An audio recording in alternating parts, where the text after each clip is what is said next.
Slumpbusters? It's your host, Juju Talk Sports. And are you not entertained by the first couple days of MLB free agency? It has really heated up as we approach this potential MLB lockout, and a lot of money is getting spent. A lot of money is getting thrown around on players and veterans here. In particular, in my backyard, obviously based out of Austin, Texas here, the Texas Rangers have spent $500 million on two big-time bats that they're adding to the middle of their starting lineup. Okay, Corey Seager, Marcus Semien. What do I think of these? I think it doesn't hurt to obviously add some veterans, add some experience, but I really question the Rangers' decision-making here.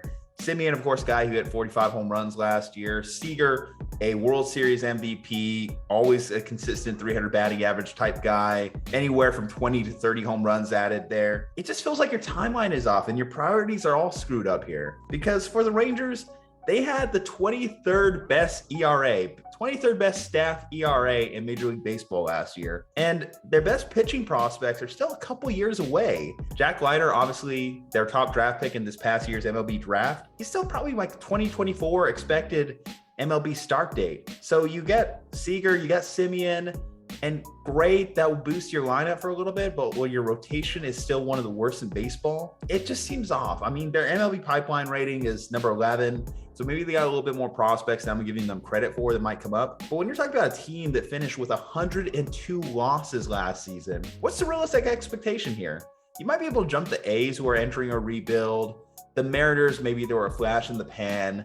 The Angels, we know their struggles. They're kind of a very similar team to the Rangers in the sense they have the star power with Shohei and Trout, but their pitching staff is just as mediocre. And then there's, of course, the Astros. The Astros are still going to be good next year. I know they're losing Carlos Correa, but they're still going to be really good next year. So the Rangers, do you jump from a 102-loss team to what? Maybe 70 wins, 80 wins? I just don't see them as a 500 team right now. And I don't see them as over 500 team for at least a couple years.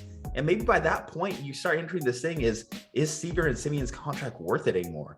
I could see a 10-year deal for Corey Seager aging very poorly. And I like Corey Seager. I think he's a great player, a great addition there.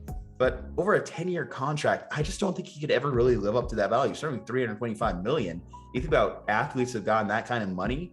Patrick Mahomes was a $300 million player. Is Corey Seager the Patrick Mahomes to this lineup? And we know the follies of MLB free agency. We know that you add these guys, sometimes they don't really move the needle that much. If you're going to make big additions in free agency like this, you like your team to be a little bit closer to actually being able to compete. A great example, of course, you know, the Philadelphia Phillies. They go out there and they got MVP production from Bryce Harper. Bryce Harper has lived up to his contract, and even still, they're not even close to competing. So I just question the rationale here. Obviously, if you're a Rangers fan, it's very exciting.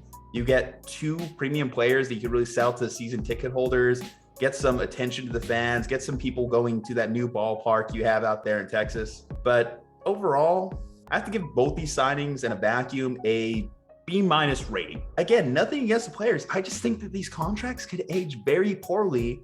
And I don't think the Rangers are in a position to where they're going to be able to utilize these guys to the fullest right away, which I think is when you're going to get their peak value. But maybe I'm wrong. Anyway, Slumpbusters, let me know in the comments. What do you give a grade for these signings by the Texas Rangers? Do you think they're going to be ready to compete in the AL West next year? Drop it below in the comments. Of course, leave a like on this video. Helps the channel, helps the algorithm, helps me out. Leave a subscription as we push towards 2,000 subscribers. Going to be covering a lot more MLB free agency here in some coming videos. And I will see you next time.